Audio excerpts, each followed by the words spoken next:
Alors le projet, il s'agissait d'une transformation DevOps, enfin, de démarrer le DevOps en tout cas dans un grand groupe international. Les enjeux étaient d'accélérer le delivery des projets, la partie build et la mise en place d'environnements pour les développeurs. Alors les moyens, au départ c'était des process. Or le DevOps, c'est surtout un changement de culture.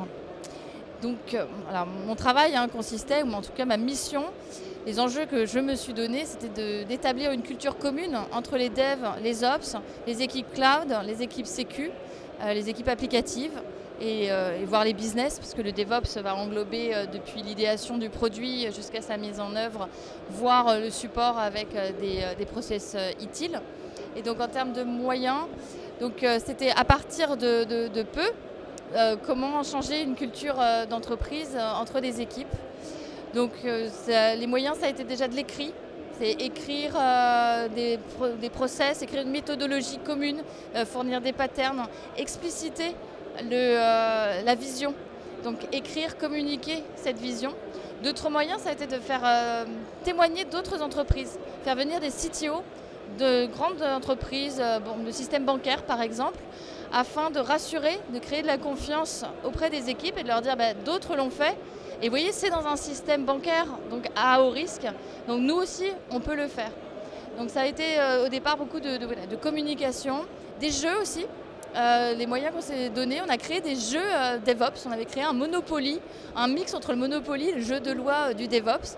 C'était je n'ai pas automatisé telle étape, alors je retourne trois cases en arrière, j'achète Jenkins, non Jenkins c'est un mauvais exemple, j'achète un outil d'automatisation des tests et ça me fait gagner 5 cases en avant. Voilà.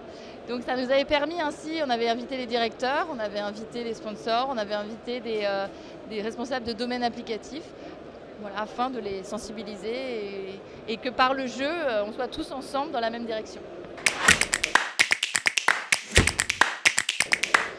Alors c'est un process de transformation qui est long, c'est de l'amélioration continue, le DevOps.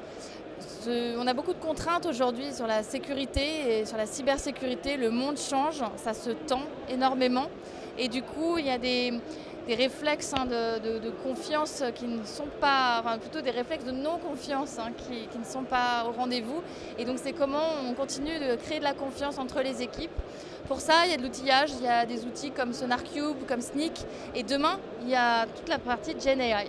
Et on compte beaucoup aussi sur l'intelligence artificielle pour montrer et automatiser des actions des développeurs qui donneront confiance aux équipes sécurité, aux équipes réseau, aux équipes infra, pour montrer que le DevOps est possible tous ensemble.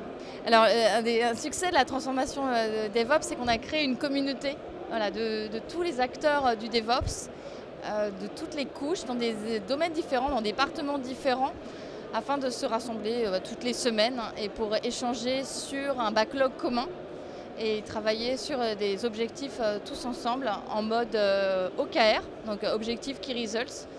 Et donc la suite, c'est de mettre en place ces Key Results pour atteindre ces objectifs au quarter, au trimestre prochain, à l'année prochaine. Les résultats attendus et tangibles, c'est l'homogénéisation du poste du développeur, c'est obtenir une VM beaucoup plus rapidement.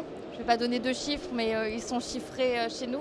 Voilà, c'est réduire non pas que le time to market, voilà, dont tout le monde parle sur le marché, mais juste la vie du développeur au quotidien et pour le déploiement continu.